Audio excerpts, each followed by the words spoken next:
Welcome to the Nixon Seminar. I'm Hugh Hewitt, president of the Nixon Foundation. We're pleased to welcome tonight three new members of the seminar, Dr. Monica Crowley, Dr. Nadia Shadlow, and Congressman Michael Waltz. They're joining our 12 other members and our co-chairman, former Secretary of State Michael Pompeo, former National Security Advisor Robert O'Brien. Ambassador O'Brien and Secretary Pompeo are joined by a special guest tonight, entrepreneur and author Peter Thiel. And I turn it over to you, Mr. Secretary. Great, Hugh. Thank you. Peter, thanks for joining us. It's great to be with everyone this evening. We look forward to a wide open discussion on a range of things that impact high-tech America, national security, and we'll spend a lot of time talking about China and the Chinese Communist Party, I am sure. Peter, I thought I'd start off tonight with just a general question. You spent a lot of time, I've read most of what you've written, you spent a lot of time thinking and writing about the technology fight between the West and the ideas that the Chinese Communist Party puts forward, whether that's disinformation or the capacity to move digits around the world, and they now have a full-on digital currency that they are deploying. Give us all your sense of where we sit today. If we were to draw up the assets and liabilities for the West and for the Chinese Communist Party, how would you evaluate the relative positions across various technology spaces? Wow, it's a pretty broad question. I think, I think that in many ways we are in most areas we're still ahead of China, and we are still far more innovative. I think innovation happens in the West, and shockingly little innovation happens in China. But they have been very good at copying things, stealing things. And to some extent, if China is able to just catch up, there is a way in which it will become a more powerful country. China has 4 times the population of the U.S., and so if you converge and China gets to parity on productivity, on technology, you'll have 4 times the GDP and maybe 4 times the military, and it will be the dominant power. So parity means the West is losing, means the U.S. is losing at parity. Of the technology, if you took AI or machine learning or blockchain, how much of that did they create? How much of that have they stolen from the West? Do you have a sense for those? Well, I think again, those aren't the only 2 possibilities. I think I don't think they created very much. I think a lot of it was just handed over from the West, so it was not even stolen.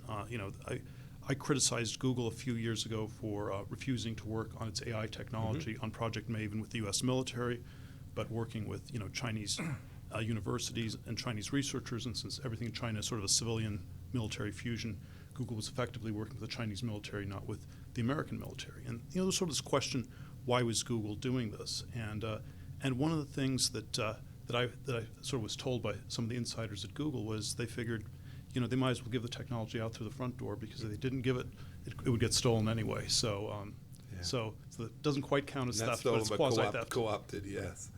Robert? Thanks, Mr. Secretary.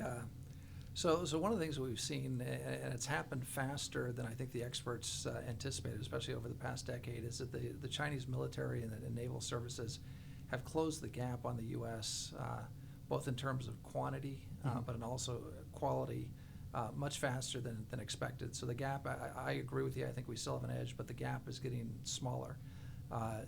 They've done things, they're looking at their military platforms the way maybe Silicon Valley or industry would look at a product. So there's iterative manufacturing and design, right, beta testing, constantly upgrading. And we're looking at what the Pentagon does, where we have these pristine processes that take decades to get to a platform that's perfect or near perfect, but it's taken us forever to get the products designed and then eventually deployed, and at a very high expense. What does the Pentagon need to do to keep the edge, and also to fix procurement? In some ways, to make sure that the Chinese don't catch up the way they appear to be doing, relatively quickly. Yes, well, I think the procurement question is obviously a very broad question, but I think what was healthy about the military, industry complex in the U.S., was relatively healthy about it during the Cold War, was we had some balance of bigger companies and a lot of smaller companies in the ecosystem, and I think big companies are generally good at doing things at scale.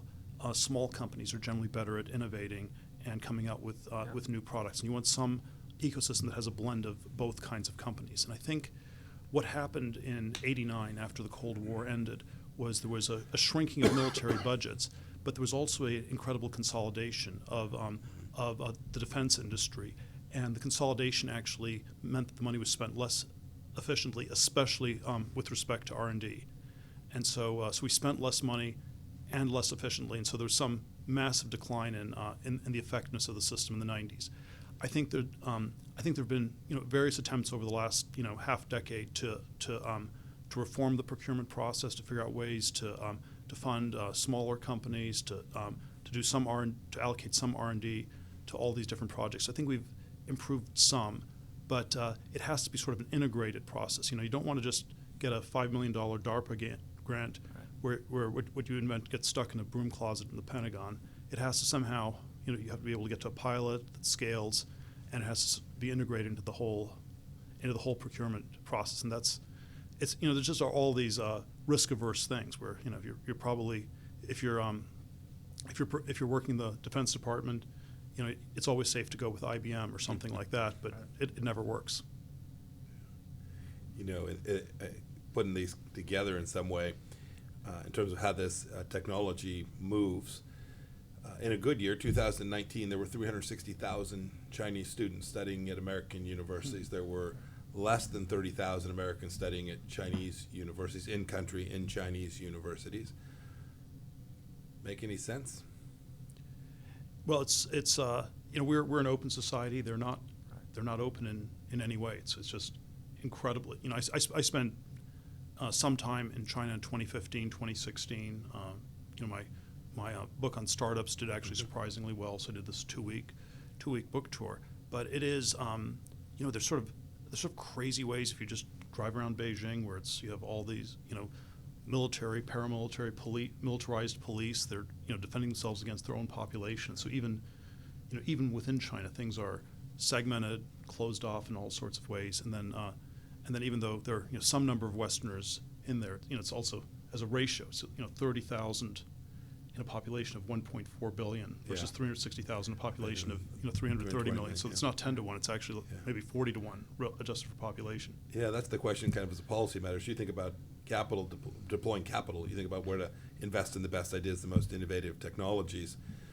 We have a whole bunch of students who are coming here who are either going to go back or stay and work here, become part of the U.S. workforce for often large U.S. companies, but sometimes small U.S. companies. And the question is well taken. We are, in fact, an open country. I think that makes it riskier to have those students studying here because the capacity for that information to end up in places that benefits the Chinese Communist Party's model, its ideology, is pretty significant. And just as you stare at workforce issues here in the United States, and there was a president trying to figure out what the right policy was, do you have any thoughts for how they should begin to think about that? Yeah, I think you're basically right that you want to be in the more restrictive zone. It's quite hard to do anything given where a lot of the university leadership is sort of in a completely deranged space on this, where they think of graduate students as sort of indentured servants, cheap, underpaid labor, and maybe the Chinese grad students are actually less demanding and are willing to get paid less or something. And there are all sorts of weird ways that the universities have not been very helpful. And I think we should just be putting a lot of pressure on them. You should be looking at, are they getting money from Chinese funding? I think some of that, and there's probably been a lot of abuse on this in various ways. And now, Peter, following up on Mike's question, which I think there's a consensus now that AI and quantum computing are the new high grounds, or at least will be the high grounds for the future. And I think there's still a consensus that we have an edge in both those areas. Yes. Although again, it's a diminished edge over where it was a few years back. What's your advice to the Biden administration? How do we stay ahead on quantum and AI? Keeping in mind that we're an open society and we've got all these graduate students here and that sort of thing. What do we need to do to stay in the forefront? Because my concern is if we fall behind, we lose the high ground. We're going to be in for a rough spell.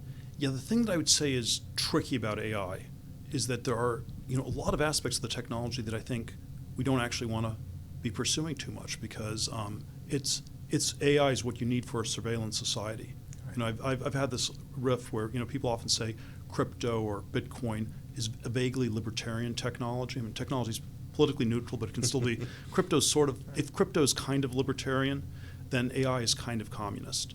And so even though we're ahead from the basic science of AI, China is willing to apply it. It's willing to turn the entire society into a face recognition surveillance state that's far more intrusive, far more totalitarian than even Stalinist Russia was.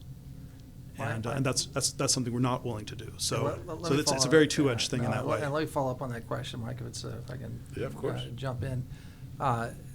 So what do these folks do? I mean, we've got authoritarian countries now. The PRC is the lead example, but you've got others, Russia, that are going to be able to employ these high-tech tools to create this total surveillance society. Something beyond even Orwell. When you go back and read 1984, it seems a little quaint right now. How are those people going to defeat the high-tech tools that are oppressing them or that are surveilling them? And how do they ever win back their freedom or their liberty if a government's willing, a regime's willing to use those tools the way we've seen the PRC and others employ them? What are your thoughts on that? I'm not sure. Certainly, in the 1980s, I had the view that the Soviet Union could never be reformed from within, and that even the Eastern Bloc countries would never, that it was high tech enough that you had the secret police with guns, and they could break up any nascent protest, and it would never change. So there's certainly the history of the late 80s suggests there's more possibility than we think, and it's always there probably are ways in which the Chinese government's certainly not acting like the technologies are that straightforward. They're reinforced with concentration camps and lots of police and lots of secret police. But yeah, it's not obvious how you change that at all. And this is and it is it's not developing at all in the way that people thought it was going to. One of the, and I think this is I'd be interested in getting your guys' view on this, but one thought I always have is, why did it take us so long to wake up to the threat of China, to the way it was not becoming a liberal democracy, and why were we able to tell ourselves all these fictional stories in the West for so long? And the crazy thought experiment I have on it was that was, if Tiananmen had happened 1 year later, we might have woken up 27 years earlier. So when Tiananmen happened in June of 1989, right, you had Brent Scowcroft from the Bush 41 administration went to China and said, don't worry about it because you're anti-Soviet and that's what matters. Right. And then had it happened 2 years later, or even 1 year later. Yeah. We might have come to our senses, 27 years earlier or something like that. Yeah. Look, I think that's right. I think there's a lot of theories out there. In the end, it was easy. We believe we destroyed the Soviet Union. We were right about that. And so who needs another long twilight struggle, right? Who needs to go fight that? And so for a long time, and deep commercial interest became connected to continuing this. That's of course very different from the Soviet Cold War conflict, where there was very little economic overlap. Think of everyone who thought, if I could sell, one hamburger to every Chinese person, I could sell 1 billion hamburgers a year. I mean, that's kind of the, fill in the blank with the product. But it was such an allure. The market was so attractive, I think, to American business folks that those commercial interests caused people to tell themselves a story that just wasn't cheap true. Supply chains for Walmart or Apple. Absolutely. Yeah. I had just one more question. But a comment to your point about we didn't know. I remember I was a young soldier patrolling the East German border in 1989, and literally left 2 weeks before the wall came down. We had no earthly idea it was coming down 2 weeks on. I watch the Chinese. I watch how they respond when we talk about the Chinese Communist Party as separate from the country of China itself. It's fragile, whether it's Tibet or Mongolia or Taiwan or Hong Kong. They know, and that's why the surveillance state has to be so strong. How good of a model do you think we currently have at all of what's going on in China? Is Xi like in absolute control? Are there lots of factions that might overthrow him any day? I think with all these things, I think we have a pretty good understanding, but there's no. I think of this in the Middle East. We think we know what's going on, and the reality is it's so much more complex, so much more tribal, so much more intricate than we can ever fully appreciate from the outside. As hard as we work on it, I think we often miss things. That's why we didn't see the fall of the Soviet Union coming. It's why you see these moments where the intelligence community in the U.S. and the West just can't get it right. Although Xi seems to he seems to have a very serious grasp on power, and the early corruption purges were clearly a cover for getting rid of political rivals, and he seems pretty unrivaled right now. I mean, Yes. that may not be the case, but that's all appearances are that he's got a stranglehold on power. And we in should take him China. at his word for his intentions. Yeah. I thought I'd get one that comes to technology. It's a narrower question than where I began. So our team spent a lot of time thinking about semiconductors and the ecosystem around it and the manufacture of semiconductors. I went back this week, you'd sent a note out, and I went back and reread then Nixon-Kennedy debates, where they were debating these two little islands off the coast of China that are part of Taiwan formerly, in deep, intricate debates. Taiwan is even more central today to the high-tech infrastructure for the world, TSMC itself, Yes. and all of the subsidiary technologies around Yes. it. I wonder what your sense is. So we have a policy. It's our one China policy and the communiques that flow from it. The Trump administration largely stayed with that. Give me your sense of what would happen if that were upended. Not necessarily through military force, right? We didn't steal it. If it's coerced into those semiconductors not being available and that the high-end semiconductors not being as readily available to the West. What's your sense, and how should the private sector think about that as well? Well, I think there are basically two cutting-edge semiconductor manufacturers. It's Taiwan Semiconductor and Samsung. And there were probably something like 30 semiconductor companies that were cutting-edge 20 years ago, Right. Or 30 years ago. And so it's gotten a lot more expensive, so these scale economies. And then you have these questions about, how many semiconductors do you need that are really cutting edge versus how many can be these, more cheap, mass-produced things. But yeah, probably, if you're going to have a self-driving car, that probably will require a cutting-edge semiconductor, and that's where, there's probably some weird way in which, from an economic point of view, you can almost think of Taiwan as just this one company. It's Taiwan Semiconductor, and then the political questions are who really controls the company? Is it does the Chinese Communist Party have hooks into it, or are they still more scared of them? But somehow the board corporate politics of Taiwan Semiconductor are probably in some ways a proxy for all of Taiwan. Yeah. So it would be very, and I think Samsung is probably the other one in the mix. One of the very strange dynamics in Silicon Valley is people don't do very much with semiconductors anymore. I'm a venture capitalist. I get pitched on semiconductor startups every few years, but then it's always, I haven't done that much with it. I don't really know what's going on. It seems very expensive, very complicated. And I think one of the weird problems with 20 years of intellectual property theft, or where IP doesn't really have as much value as it used to, is that you learn not to invest in things like that. And you can think of consumer internet, which has been the be-all and end-all for tech investing in the U.S. for the last quarter century, as the kind of thing you invest in a world where there are no intellectual property rights. Because consumer internet, there are these companies, they're brands, they network effects, and you get to scale, and then even if people copy you, they can never take it over. Whereas semiconductors are in a very different zone. That's I think we're very still. interesting. I think Yeah. I think we're still ahead of it in a lot of ways on the design side, and so it is one of the places where I think we can do more to block China than they can do to block us. But we've lost a lot of ground in the last 20 years. That's interesting. Well, I think we did that at the end of the Trump administration. I worked with Commerce and State, and really, in fact, when I first took office as National Security Advisor, everyone said the Hauwei fight's over, we've lost. We decided, Mike and Wilbur and Larry Kudlow and I got together and decided we haven't lost, and we were using the design tools and some other things, we were able to put a crimp on Hauwei, and now I think 29 of 30 Western democracies in Europe, plus Japan, Australia, India, others have moved away from Hauwei and want trusted providers, and So does and that so mean- it does so that it showed not- that we had some. It did show we had some leverage still. Does that? So I would say in general we're, China's at best at parity, mostly still behind us. Huawei may be the one exception, at least with all the subsidies they've given the company. What do you think the alternative to Huawei is? Is it Ericsson and Nokia, or is it, which I think of as not great, slightly sclerotic companies, but maybe that's the best we can do?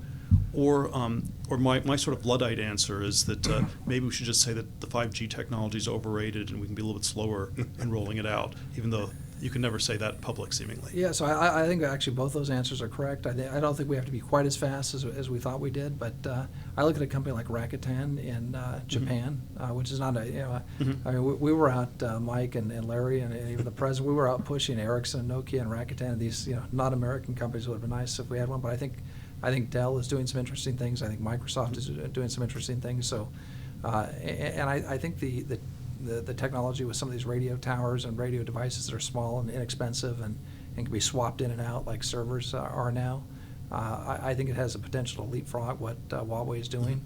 And so I'm pretty bullish on it. But I think it will take a little bit more time. The problem is going to be, and you hit the nail on the head, Peter, is that in countries in Africa and Latin America where there's zero money, whether, even if the technology that the West develops is less expensive, which I think it will be, if the Chinese Communist Party is coming in saying we'll give you a free Huawei 5G kit, or we'll take a loan that you can repay with opaque terms and put you in a debt trap, but you can have your 5G today and you can pay us back 20 years from now when we take your railroad stock and we take your mines and, Yes. and that sort of thing.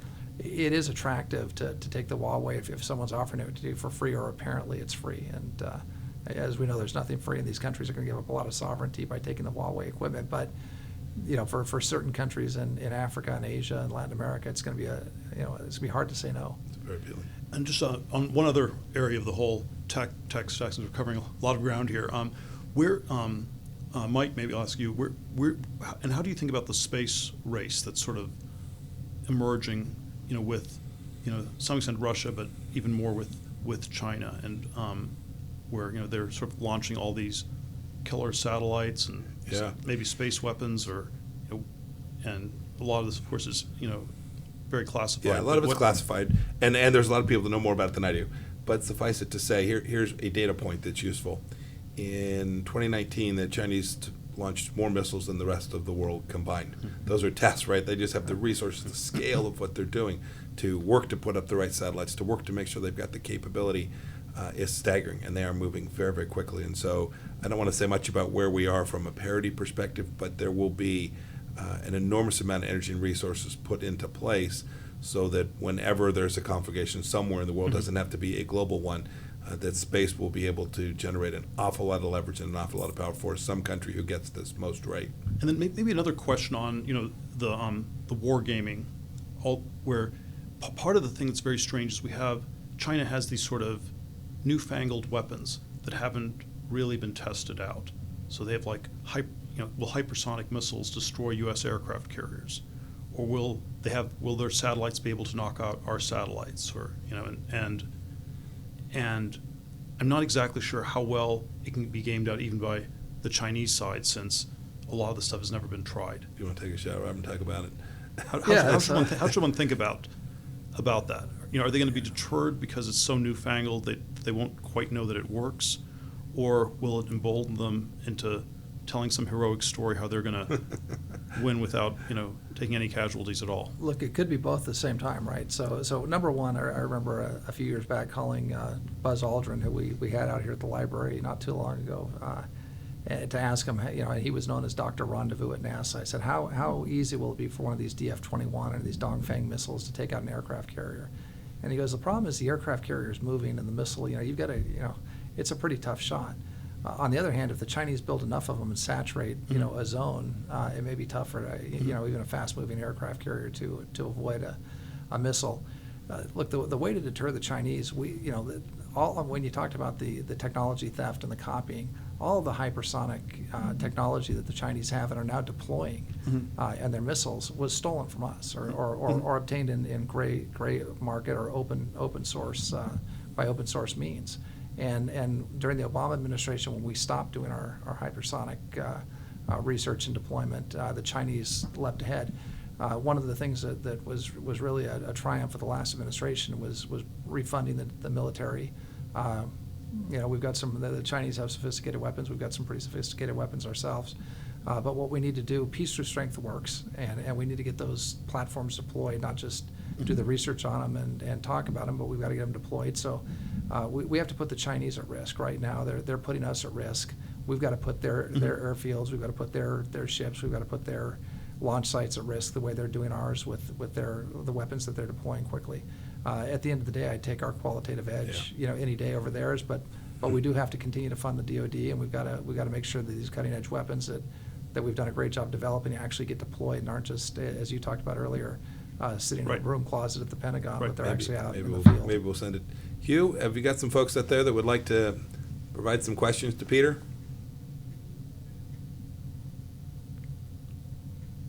Michael Waltz. Congressman, you have the floor. Hey, thanks, Hugh. Can you hear me okay? We do. Oh, hey, well, great to be with you. Robert, great to see you. Mike, great to see you. Man, we miss you guys in DC. Oh my God. I used to say Afghanistan was tough, but there are days these days. Look, Peter, thanks so much for joining us. I come at this with a business background, but also I'm sitting now as the ranking Republican on our research and technology committee, also in space and armed services. And we've discussed a lot, obviously, how the IP stuff that is either being IP that's being handed over, the IP that's being stolen through cyber and through other means. I'm very interested in your thoughts, putting on your venture capital hat, on how we block and tackle and fence what's going on in the M&A world. We're seeing companies, small, medium, and large, whether they're chip manufacturers, CRISPR technology, advanced materials, really down the shopping list, that are getting gobbled up through M&A. Services industry is doing quite well on it. Of course, we have CFIUS, but that is frankly hugely under-resourced, and I think really only scratching the tip of the iceberg. DoD, the Defense Department, just rolled out a trusted capital mechanism, but that's really a process and it's a vetting process. What I'm interested in is what, from your perspective, you think we can do either legislatively or, importantly, from a technology standpoint. I've attended a number of presentations. We're looking at how AI can follow the money, can look at beneficial ownership, and help us understand the money flows into the venture capital world, so that we can protect some of these technologies. Again, particularly from my vantage point as the head Republican on research and tech subcommittee. Hey, thanks so much, and I'll mute and hand it over to you, Peter. Yes, well, I think I think that there's sort of a lot of nuance to this, but to first approximation, you want to have make it harder for Chinese investors to invest in the U.S., and perhaps we should also make it a little bit harder for American investors to invest in China, because I think one of the ways that sort of the political game theory, the political economy, would always works is that we have these U.S. investors that invest in China that become a big constituency for open capital flows. Yeah. For doing this, I think sort of there's a decent part of the Wall Street crowd is pretty bad in this regard. And so I would dial it back on both sides, and maybe making it harder for U.S. investors to invest in China is an almost equally important part of this. Hey, Mary Kissel, you are next. We are funding our greatest adversary, both through our capital flows, but then through what we're handing over. So certainly welcome any follow-on ideas you have. Okay, Mary Kissel. Thanks, Hugh. Peter, thanks for joining us. Robert and Secretary, it's great to be with you. It just occurs to me that we're assuming that maybe the viewing audience knows why we care so much about this. It might just want to say we deal with a lot of authoritarian regimes, but there's only one that has the capability to dominate, and that's China. Peter, it seems like they're in a tech war with us, but we're not really in a tech war with them yet. And they have certain advantages, particularly on the big data front, in that they can command the collection of an enormous amount of data that's fundamental to AI, also from countries that they dominate in their near, abroad, and elsewhere. They're also collecting through illicit means. How do we compete with that? Do we need a free world coalition on the data front? And secondly, you know, and I think this was implied earlier, is there a way to innovate around it? You were talking about 5G, you know, does Starlink kind of make that obsolete? You know, these are difficult questions, but Well, I'll maybe tackle those too. Your Thank you. voice got turned off here. Well, I think I got the first parts of that question. You know, I do think that that seeing China in an adversarial way would be, you know, a helpful start, and Silicon Valley has not been that good on this. Although it's, you know, it's in some ways it's structurally better than Wall Street or Hollywood or the universities, because Silicon Valley for the most part has been frozen out of China, and so it's not. It doesn't naturally believe that it can get that much out of it. If you look at the, you know, if you look at the big five tech companies, you know, Google, Facebook, Amazon, Microsoft, virtually very little presence in China, and so they aren't naturally, you know, a pro-China constituency. Apple is probably the one that's structurally a real problem, because the whole iPhone supply chain gets made from China, and Apple is the one that has real synergies with China.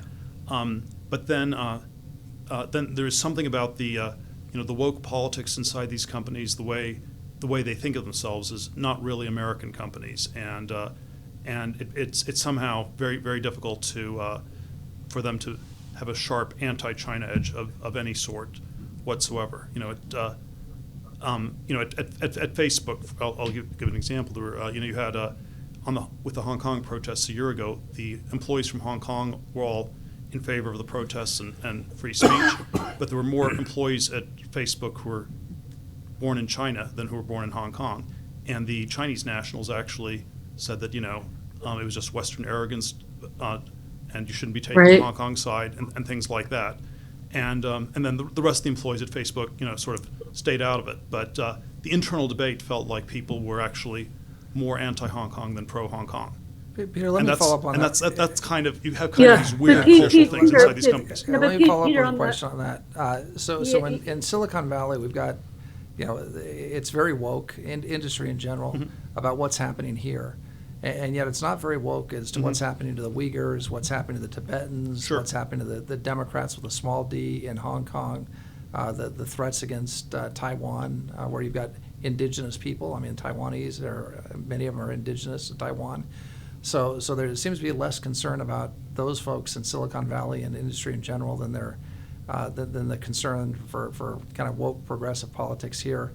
What's driving that, and how do they get their conscience back when it comes to folks around the world, and maybe even victims of environmental disasters? Yeah, in no, the Mekong Delta. there's all sorts. I mean, there are all sorts of things one could say. You know, it's like if you're concerned about climate change, you know, maybe the tariffs that the Trump administration put on China were way too small. They should be much higher, because it's, you know, it's all, you know, a carbon tax. Even the electric cars in China are dirty because they use coal power. They're dirtier than oil-powered cars in China. And so yes, I think there, but it somehow is very difficult to talk about this stuff coherently. You know, I had a set of conversations with some of the Google people on the DeepMind AI technology, where, you know, is your AI being used to, you know, run the concentration camps in Xinjiang? And well, we don't really know, and don't ask any questions, and you have this almost magical thinking that you know, by pretending that everything's fine, that's how you engage and have a conversation, and you make the world better. And it's some combination of wishful thinking. It's, you know, useful idiots. You know, it's CCP fifth columnist collaborators. So it's some superposition of all these things. But yeah, look, I think if you think of it ideologically, or in terms of, you know, human rights or something like that, you know, I'm tempted to say it's just profoundly racist. It's like saying that, you know, because they look different, they're not white people, they don't have the same rights. There's something super wrong. But I don't quite know how you unlock that. Yeah. I want to go back to Mary Kissel. I think you had a follow-up, Mary? Yeah, sorry, just two questions. How do we get around their big data collection advantage, Peter, technically? And two, are there areas where you think we can innovate around them? Thanks. Well, I don't think they have a technical advantage. I think it's more of an ideological advantage, that in a totalitarian communist society, you have no qualms about getting data on everybody in every way, in every way possible. And that's what I think makes AI, a very tricky technology, where even if we're ahead in theory, there are a lot of ways we don't actually want to apply it in the U.S. or in the West, and they will apply it and get some advantages from it. I think the hope is always that it doesn't give you that much of an advantage. Does big data? How much does big data really tell you about things? Now, there's certain kinds of things it can tell you stuff about, but I don't think it makes as much of a difference as people want, beyond maybe having sort of all these communist control mechanisms on a society. But yeah, there's some places where we probably shouldn't even be trying to compete. Let's go to John Burks now. John, you're up. Thank you, Hugh. Peter, can you talk just a little bit about concretely what we should be doing to improve technology adoption at the Pentagon? Because obviously none of us want to have sort of our technological edge sitting in a closet someplace at the Pentagon, but how do we actually move to really deploying it? Well, I'll just repeat what I said earlier, which is that I think big companies are better at doing things at scale. Small companies are better at innovating, and to the extent that we need to innovate, you need to figure out a way for a slightly larger fraction of the pie to go to startup companies, mid-sized companies, new companies with technologies, and there has to be a way for it to be an integrated procurement where you can get a pilot, and then there is a pathway for, if the pilot works, for it to scale rapidly and get adopted rapidly. And then the sort of opposite version of that we have now is that you can only deploy things where you've been buying something from a customer for a decade or something, and you have these sort of chicken and egg type rules, which mean that no new person can ever break in. And the big defense primes have in many ways gotten to be a little bit more sclerotic, less innovative over time, and it's very hard to correct that. But that would be the thing I would zero in on. There obviously are just all these different areas where we have set programs on, like, building more aircraft carriers, which maybe we should be doing less of, and we should be doing more in innovative new areas, and that's always very hard to do because the set programs have a constituency around them. You can't disrupt that easily. So when you have a growing defense budget, you probably have more room for innovation. One of the worries I have is that the defense budget will probably not grow that much in the next few years, and then these innovation challenges are going to be much harder. And we'll have the risk is that we have a repeat of what happened at the end of the Cold War, where the budgets got cut, but the innovation got cut a lot more.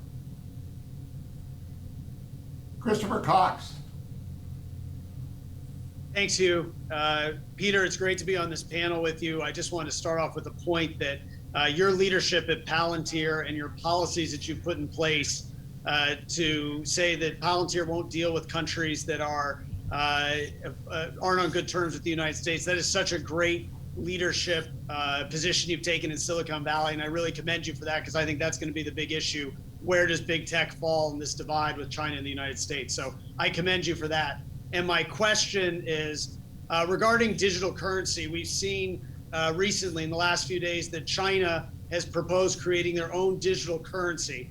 And I was wondering, how much of a threat is that to the dollar, to the dollar and its dominance of world markets? And if it is a threat, what can we do about it?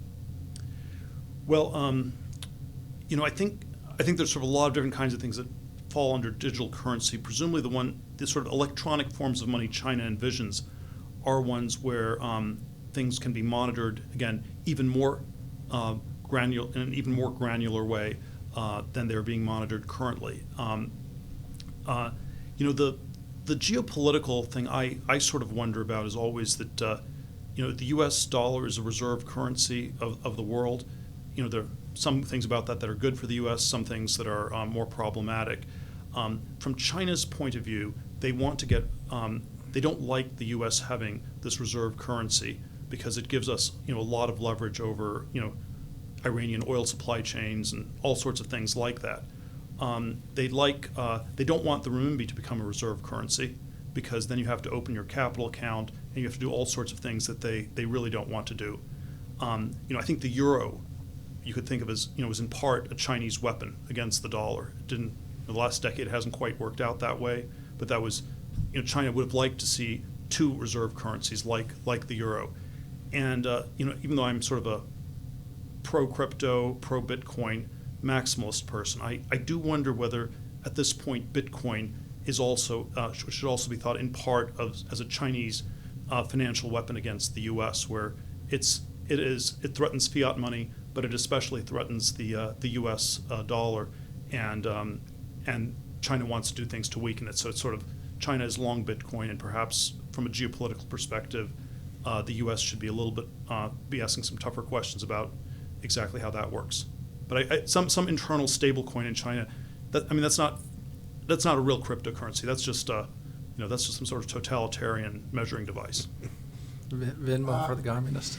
Yes. Mr. Secretary, are you going to comment on that? That story made the front page of the Journal this morning, or Mr. Ambassador, about China wanting to start their own Bitcoin. What do you think about that? So if I understand what they're doing is they're digitizing their currency. So separate from Bitcoin, it's still a fiat currency, right? That is still Chinese money that they are now digitizing. It has huge impacts for their surveillance capacity. They would pitch it as anti-fraud. You can prevent fraud from taking place. I suppose that's true. This is something I think they believe will reduce the costs of cross-border transactions as well for the Chinese. Your point about not wanting to be a reserve currency, I think, is right. I think they'd like it to be among a mix. They want to make sure that when Secretary Pompei issues the sanctions against the Iranian leadership, that there is a way to purchase Iranian oil that we don't have the capacity to either seize, understand, or impact. And so I do think these digital currencies, separate from Bitcoin and cryptocurrencies, are something you'll see more countries go to. The United States has a project where we're working on it too, but we will be slow off the gate. It has lots of implications for us here at home. And my guess is that we will not be the leader in this forefront, where an authoritarian regime like China sees nearly all upside from having the capacity to issue currency or take away currency from people who act in ways that are inconsistent with Xi Jinping thought. No, absolutely. You think of one of the things that gives folks freedom is the ability to walk in with a $100 bill or some type of currency and buy something without it being tracked. But the Chinese will be able to track every single purchase that everyone makes. Now, we've freely given up that privacy in many ways with Amazon, so there's a record of everything that we purchase these days, it seems like, especially during COVID. But by taking away hard currency that can be used to purchase things, it will give the Chinese Communist Party an enormous measure of control over the Chinese people, which and every time they have an opportunity for more control, they'll take it.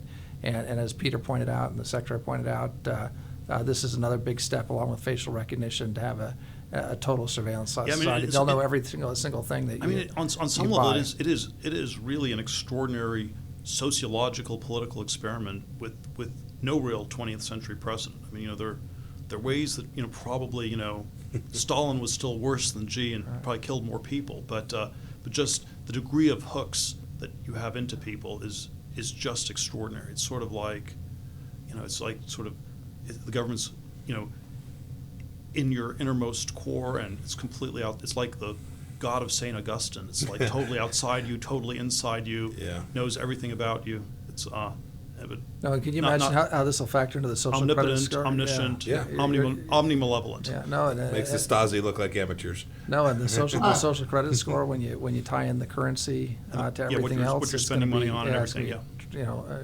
Quite something to hold. I've never heard the term omni-malevolent before. Dr. Shadlow, Nadia Shadlow, your turn. Hi, it's great to be here, and hi, Peter. It's so nice to see you. I wanted to ask one question that goes back to your original point when you were discussing AI and its sort of loose equivalent to communism. How do we address that problem set in our own society of AI, the proliferation of surveillance technologies, and essentially setting up an infrastructure or a foundation? An infrastructure for is nascent, but it's what China has today.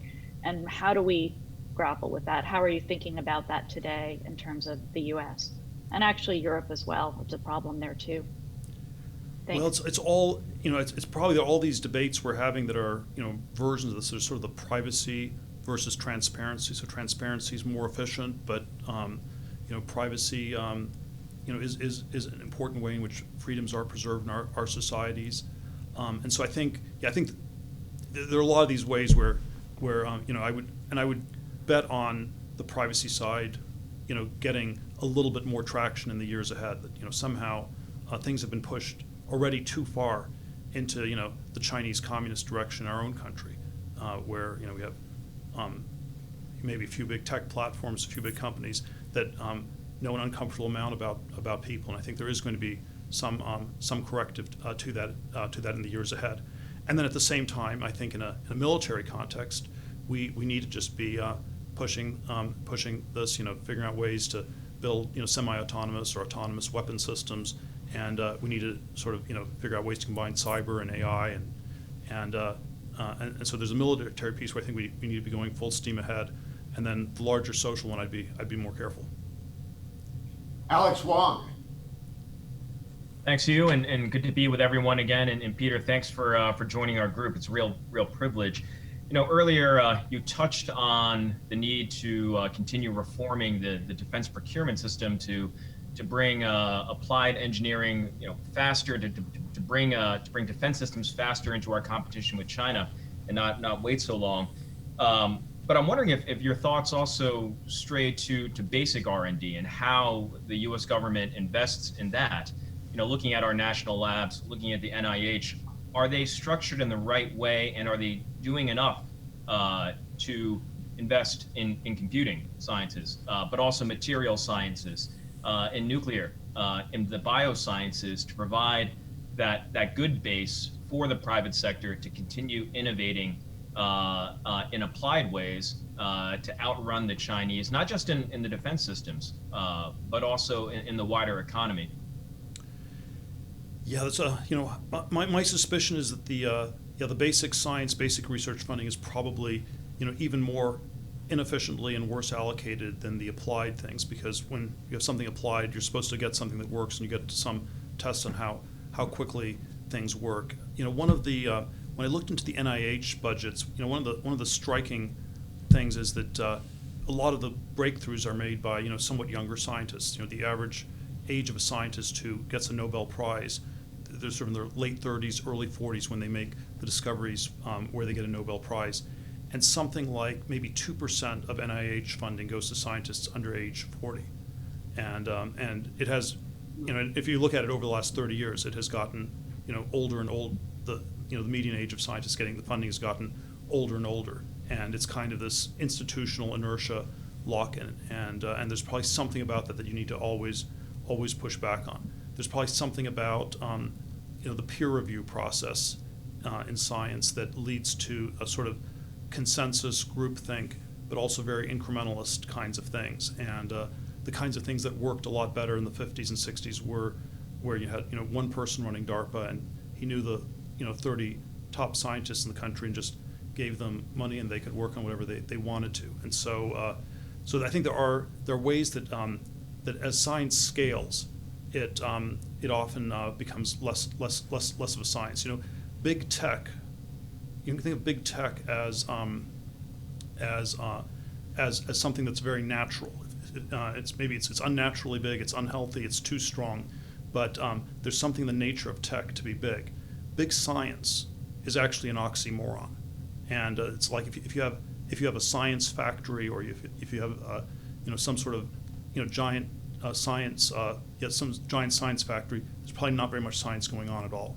And so yes, I think probably there's a whole bunch of things on the basic R&D side where it could be reconfigured in some way that's much better, and then how you do that politically is, again, very, very hard lift. John Noonan. Hey, Peter, nice to see you again.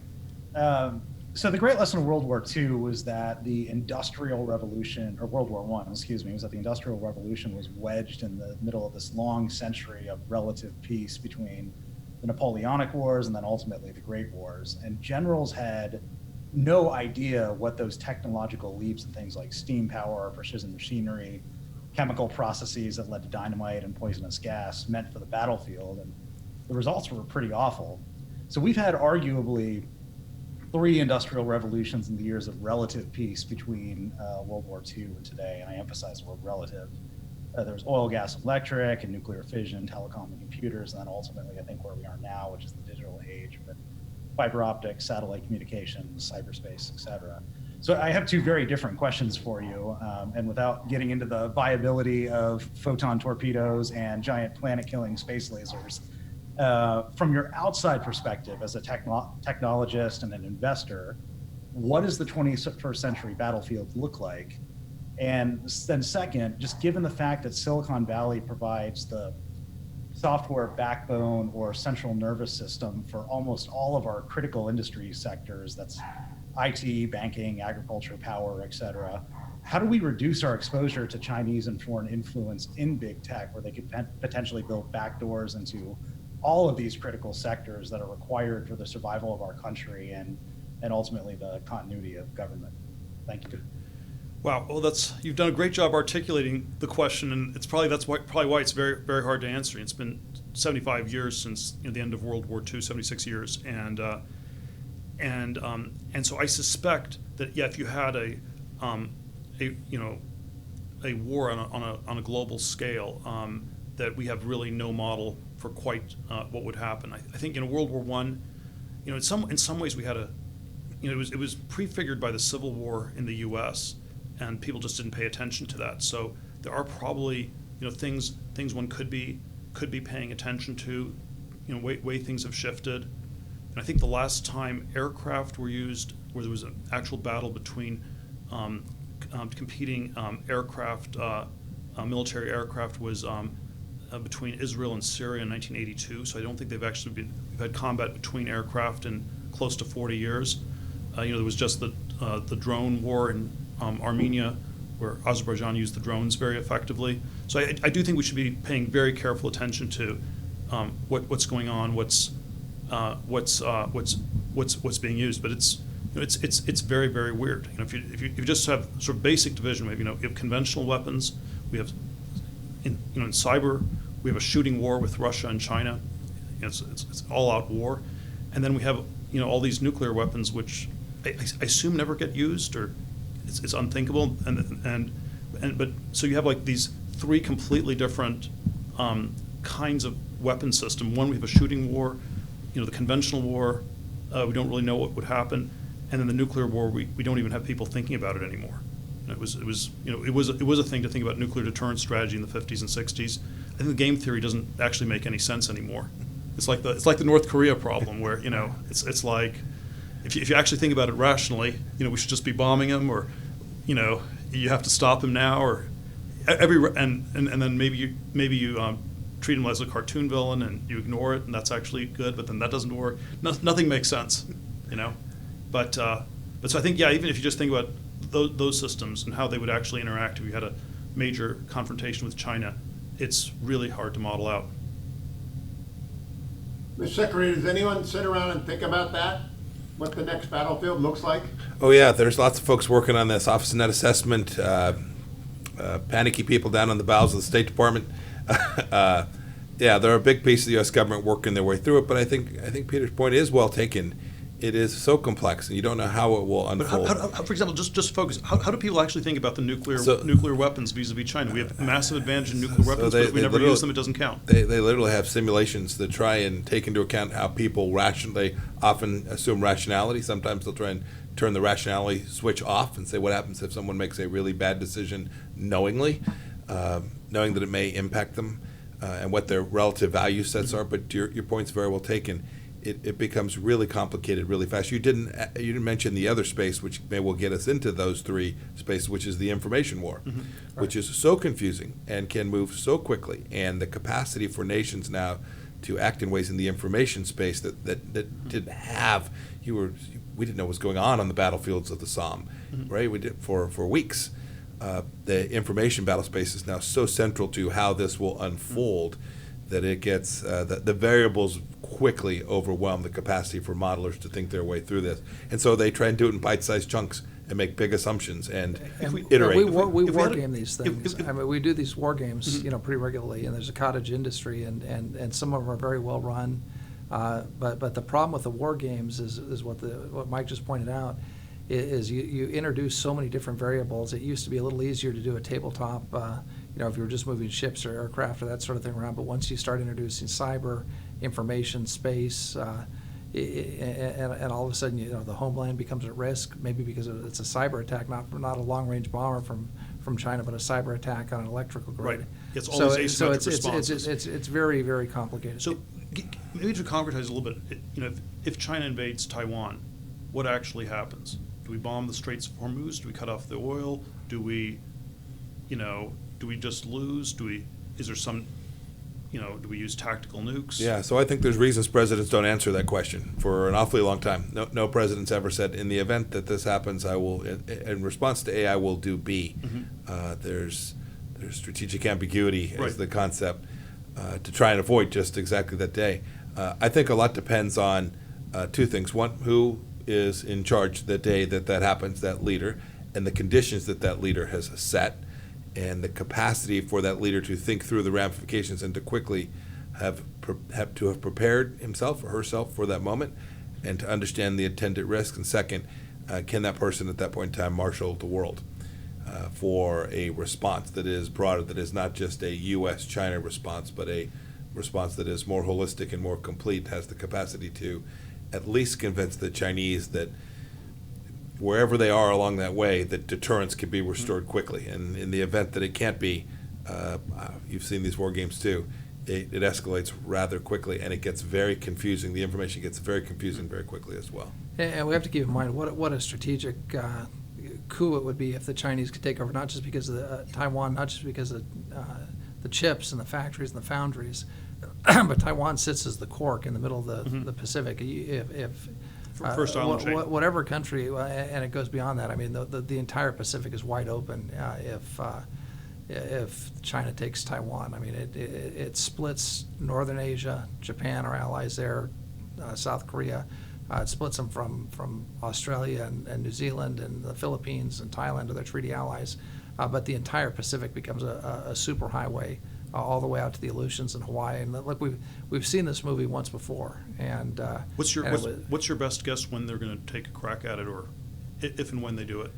Look, my view is that peace through strength works. I mean, we're at the Nixon Library, and peace through strength is more associated with Ronald Reagan and the Simi Valley Library. But the point is, if we have a strong enough deterrent, if we continue to invest in the Pentagon and in our forces, if our allies do the same, and that includes the Taiwanese, our partners there, if they turn themselves into a porcupine that would be difficult to digest, I think it's possible to deter the Chinese from doing that. But look, I've always said weakness is provocative.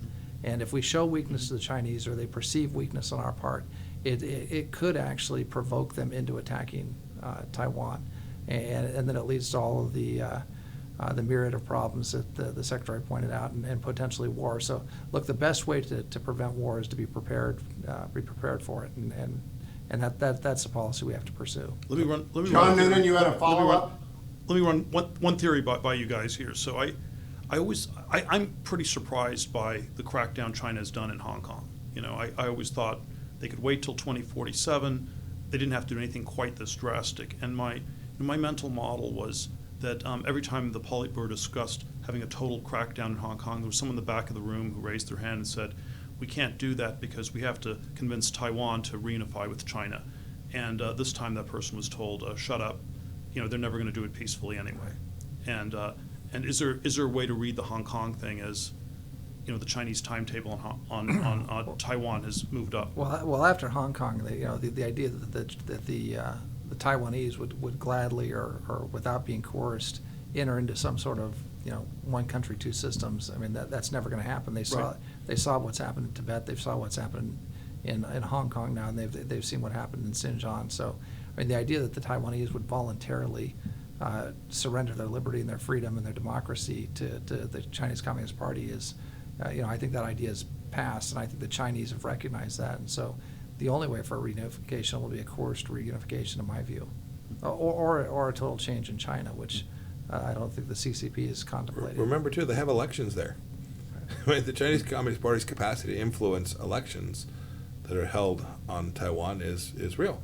And so it may not be that it takes carriers and missiles and bombs and threats. It may just be that over time you can apply such coercive pressure, military, economic, diplomatic, that you can convince enough people there that it's just not worth the candle. Remember, Taiwan's never been part of China. This thing's stitched together. Right? When we think of the historic China, Xinjiang, Tibet, Mongolia, this is stitched together. The People's Republic of China itself is a figment of the Communist Party's imagination, and they know it. And they're trying desperately to find the tools they can best to consolidate their own power internally. And one of the tools of that is external power and external threats as well. John Noonan?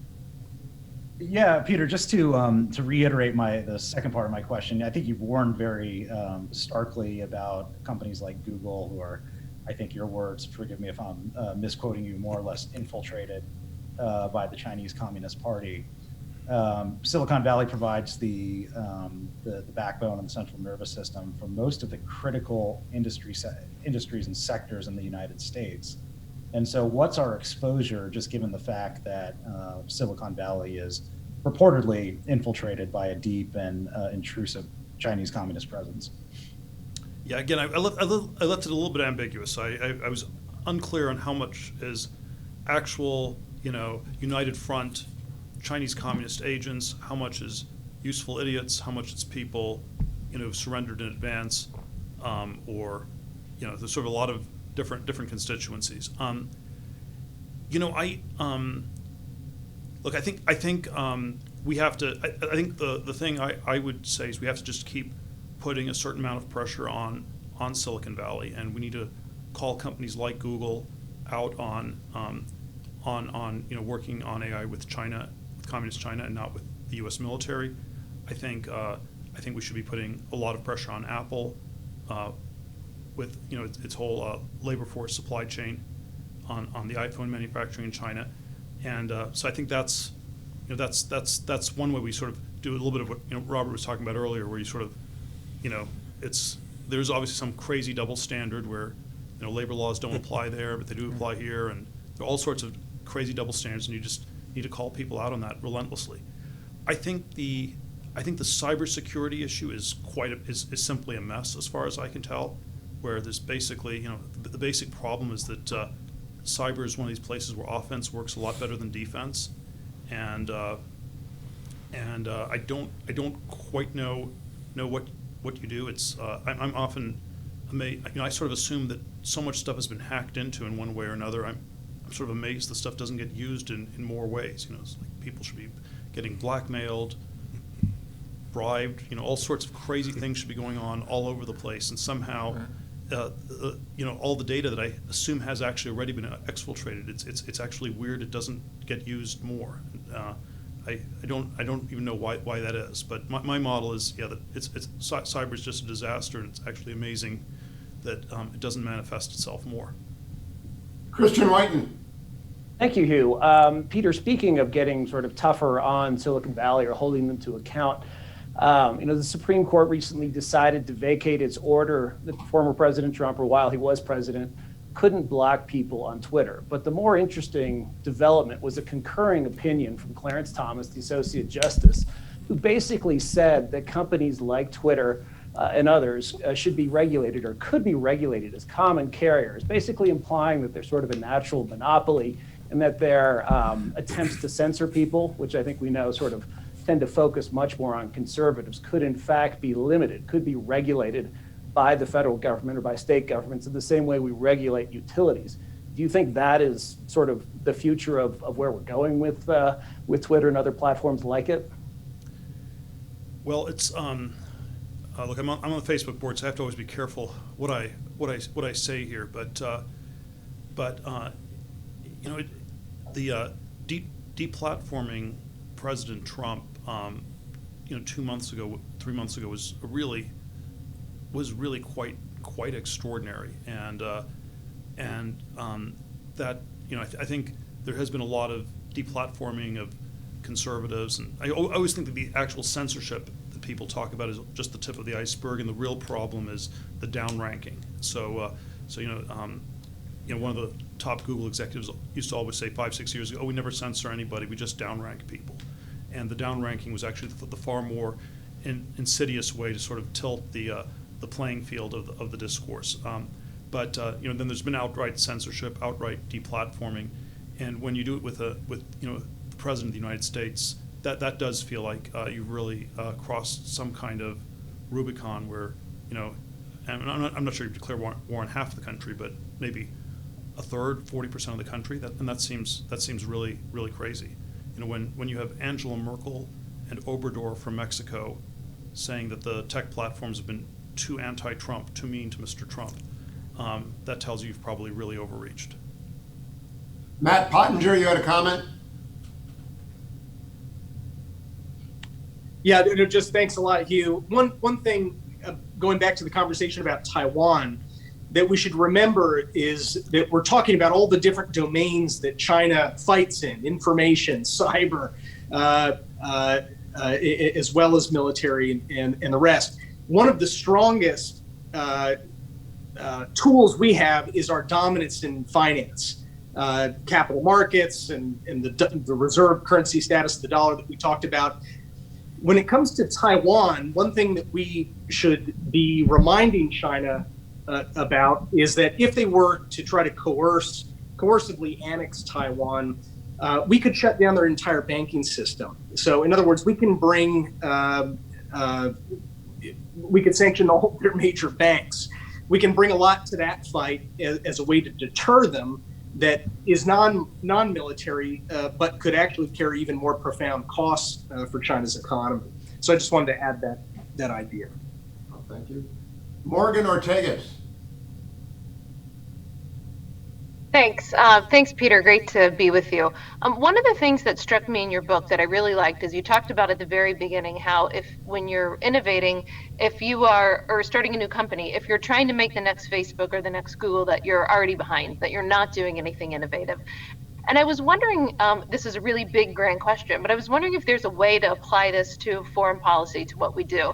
I know the Secretary could probably concur that foreign policy and what we do at the State Department hasn't changed in probably 100 years. There hasn't been a lot of innovation. So is there a way to apply what you've done in the business world and innovating and being entrepreneurial to how we look at foreign policy going forward, especially hoping that some of us will be working again in 4 or 8 years? Well, I think that's a better question for Robert or Mike. I guess my sort of pro-innovation bias is always that people are somehow too anchored on the past, and in business they're too anchored on doing things that worked in the past or copying some model that, building a new search engine was the right thing to do for Google in 1999. It's probably not the right thing to do today because it's very hard to compete against Google by doing the exact same thing they're doing. And then I think the foreign policy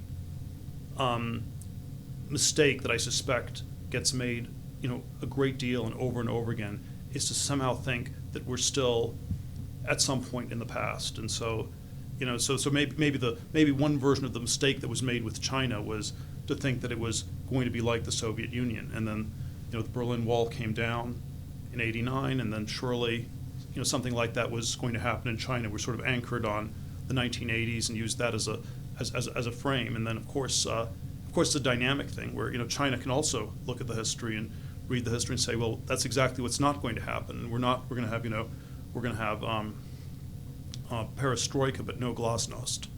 And we can sort of also innovate in certain ways and avoid that. And then there's sort of a version where it's like, well, is this like 1914 or is this is this 1989 or what year is this? And I always say it's actually just 2021, and that's not very helpful, but maybe that's where we should start. Monica Crowley. Thank you very much, Mr. Secretary, Ambassador. So good to see you. And Peter, thank you so much for doing this today. How do you see companies and platforms like TikTok, Chinese-owned, globally hugely popular, and yet a national security threat to the United States? Obviously, the discussions surrounding TikTok's future are ongoing, and we don't have a determination yet about that. But how do you see this going forward? Should the United States have an overarching uniform policy to deal with platforms and companies like this, or should we be dealing with them on an ad hoc basis? Thank you. Well, obviously, a uniform policy is always better, but I often worry that that's slow. It's like, I think multilateralism is always better than unilateralism in theory, and then in practice, multilateralism is often an excuse that you have if you want to not do anything. And if you say we need to do it multilaterally, maybe that's one way of saying we need to do it for real, and maybe it's a way of saying we don't need to do it at all. And so, yeah, I think I would like to just see sort of fast, flexible response. You try to do whatever you need to do to stop the house from burning down, and then you try to formalize it as fast as possible. I think the thing that's problematic about Tik-Tok is that it again has this sort of incredible exfiltration of data about people. You're sort of creating this incredibly privacy-invading map of a large part of the population of the Western world, and then I think it's again one of these sort of odd things where it's a fairly powerful application of AI in a certain sense, where it's innovative, and they figured out ways to make it especially addictive, and they figure out what videos to show you, so that if you watch these, you'll just keep watching more and more.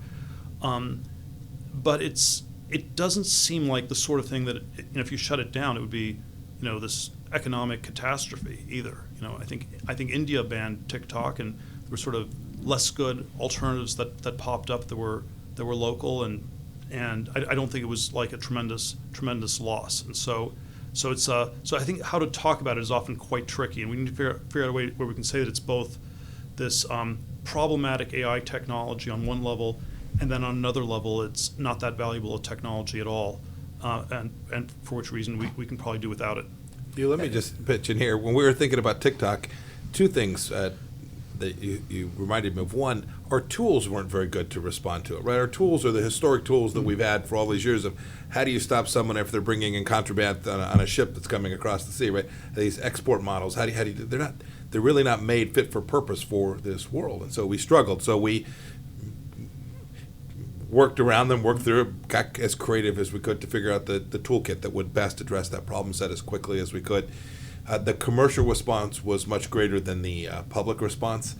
Your point, the Indian foreign minister told me when they banned, I can't remember the ultimate number, but dozens. I think it was 150 ultimately. The first group that they did, it was a matter of weeks before there were, call them knockoffs, if you will, but Indian-made, Indian-manufactured proxies for the applications of the software that had been gone. It may not have been at the same level, it may not have been as perfect, but the people of India were reasonably satisfied. And so I think policymakers are often very concerned that if they take something away, that there'll be this huge political backlash from something that's as popular as TikTok. My sense is that innovators and capitalists will figure out a solution to at least meet the demand, if that demand is in fact real.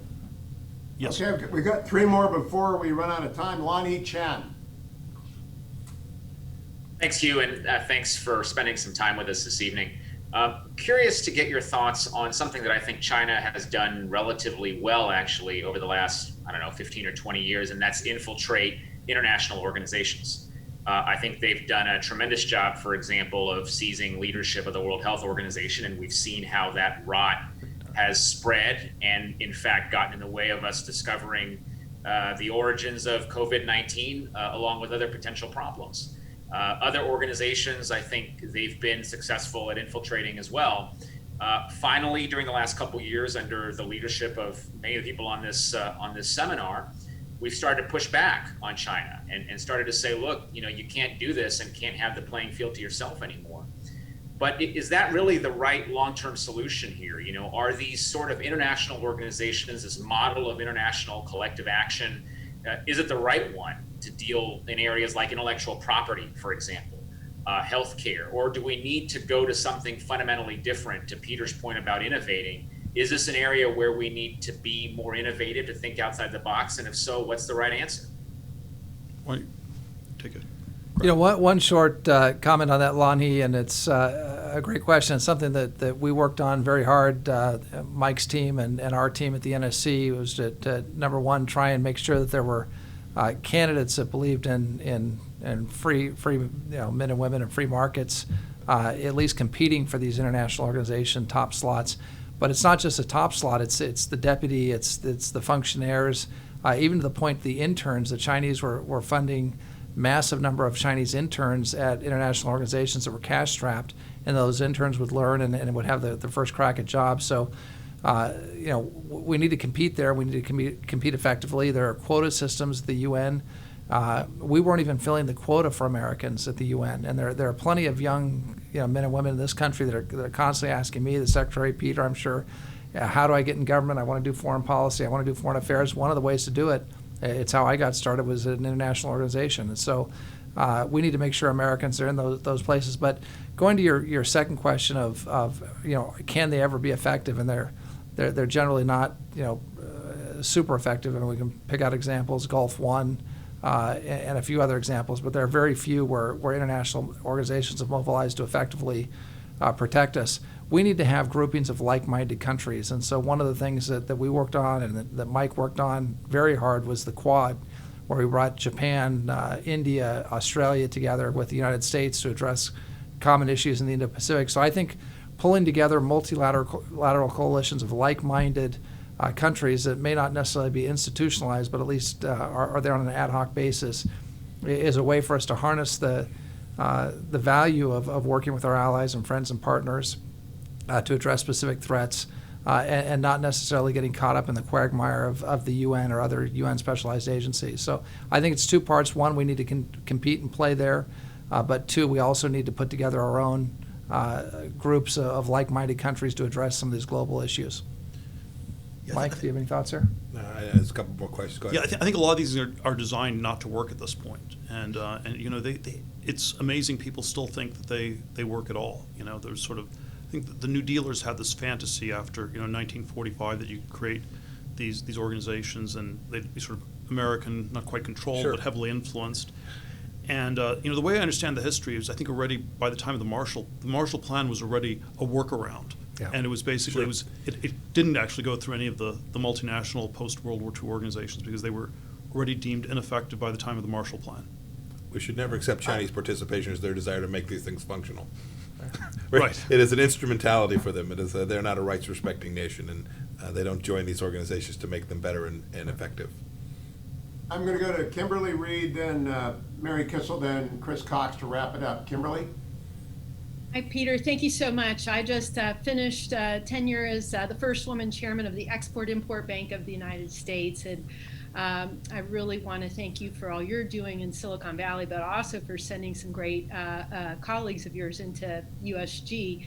Enjoyed working with them.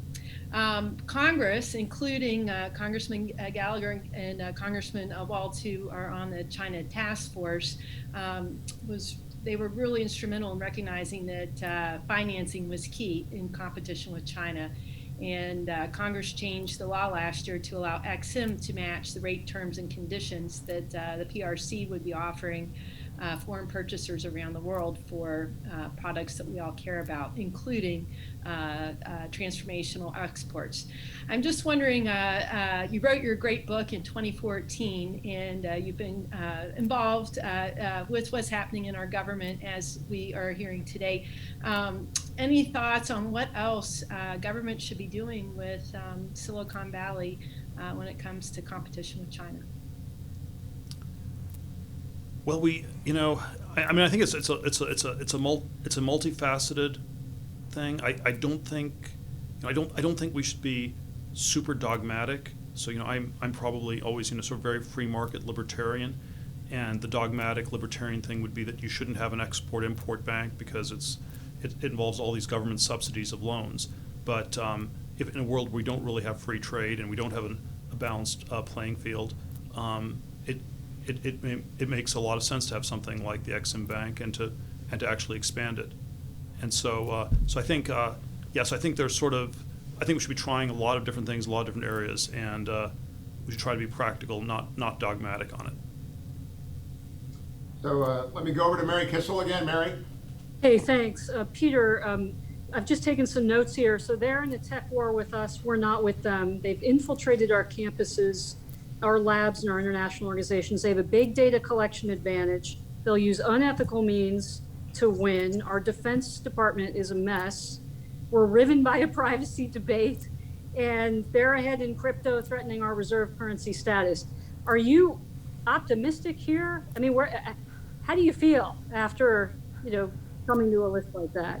Look, I think there are a lot of, I think something about the format of this sort of conversation always pushes you to be a little bit more negative and stress all the problems that there are. I would say, on the, I think if it was a fight between the U.S. and China, I think that's a tough one for the U.S. But I don't think that's going to be the dynamic. I think it's going to be China against the whole world, and it is. One metaphor I've heard for China is that it's kind of it's a weirdly autistic country where everything is sort of drawn to the center, maybe they can strong arm Taiwan, but I think it's profoundly uncharismatic, and I think that's a very big limitation they have, and then even if it looks like they're winning, they're the rising power, I think that will have the effect of scaring a lot of other countries. It's like the U.S. has challenges, but we, like countries like Vietnam or India or Japan, or Taiwan, they're not threatened by the U.S. at this point, and they're going to be much more naturally on the U.S. side and on the anti-China side there. And so there's something about the China dynamic that's been extremely, zero sum in a way that I would say is sort of borderline autistic.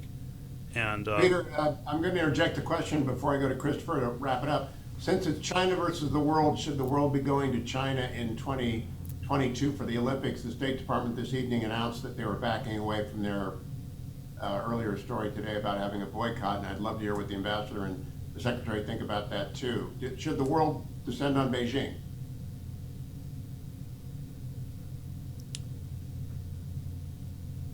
Well, I think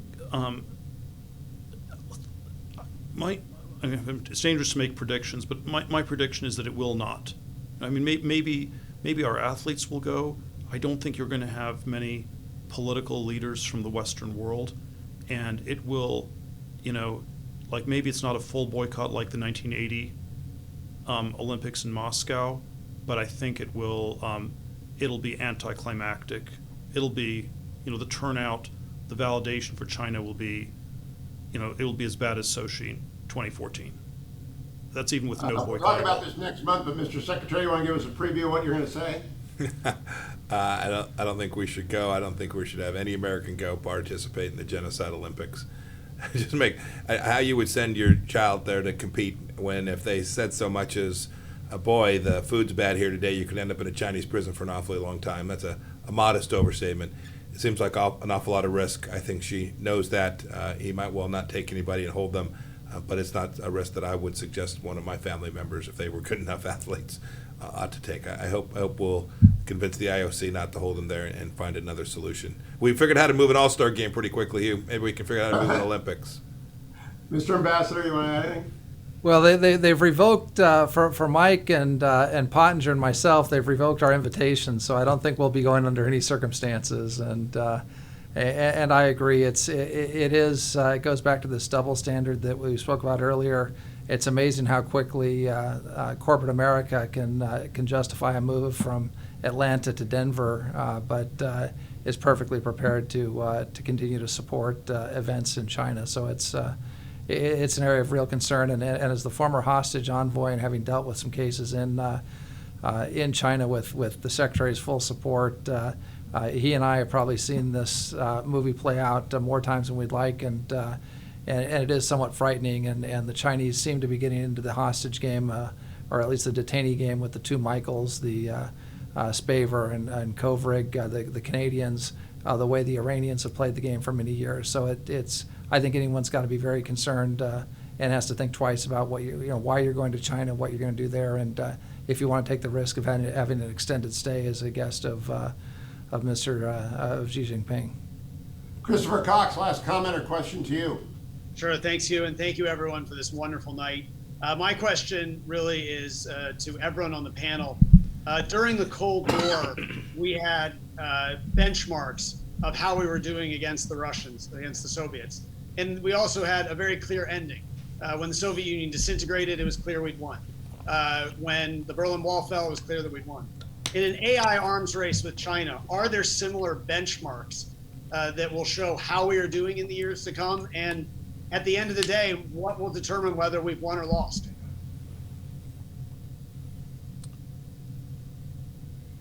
Well, I think AI is a very difficult one to benchmark, but I think I think one of the big flashpoints the last few years has been the Huawei 5G piece, and that's been fairly straightforward. You just go down the list of countries, what are they doing, and you can sort of see how we're doing, how successful we are at holding the line there. I think there's going to be sort of some question about the semiconductor boycotts, how effective those are, and will China be able to ramp up its production, get around that? So I think that can be that one will be benchmarked, pretty straightforwardly as well. AI is always this crazy buzzword. It means all these different things, and so maybe that's even a term one has to be careful to use for that reason. Go ahead, Robert.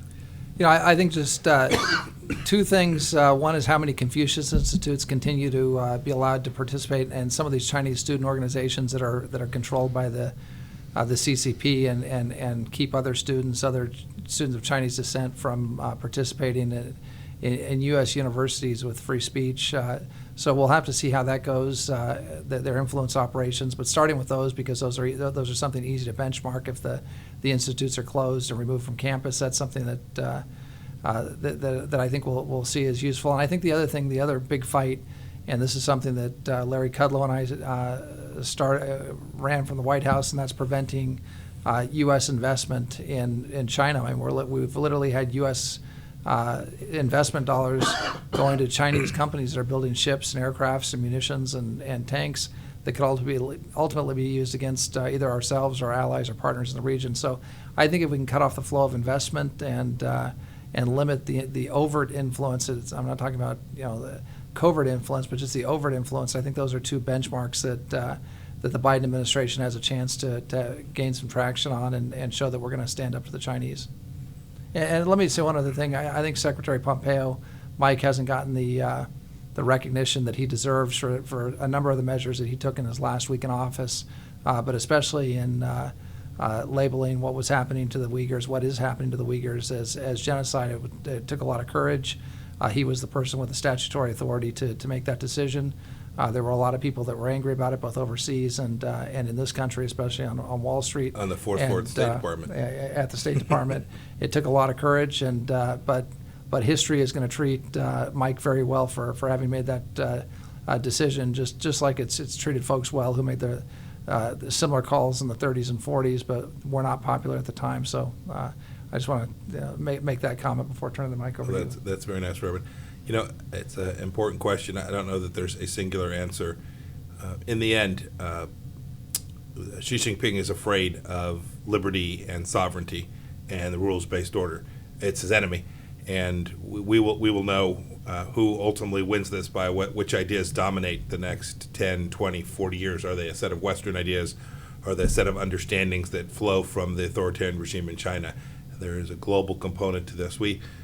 I will take credit for what President Trump allowed us, those of us on this call who served his administration, to do.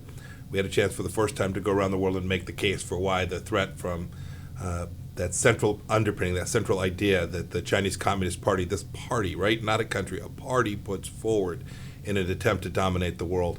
And so ultimately this will be fought out as an ideological struggle as much as anything else, and we need to remind ourselves of our founding and our history and the power that flows from that. We need to be unashamed about talking about that, whether we're on a college campus or at a PTA meeting or at the United Nations. In every one of those fora, we need to put forward the central thesis that our liberty and our ideas about freedom, and Peter's talking about being a libertarian, that's my background as well, right? The capacity for individual human beings to engage in rational activity in the way that they prefer to do so.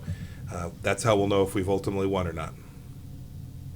I want to thank our special guest, Peter Thiel, and our co-chairman, Ambassador O'Brien, Secretary Pompeo, and the 15 members of the seminar. Thank you. Next month, we will go back to the Olympics as we had promised to do this month, but we had Peter Thiel with us, so we took the opportunity to do that. Thank you all. Good night. We'll talk to you in May.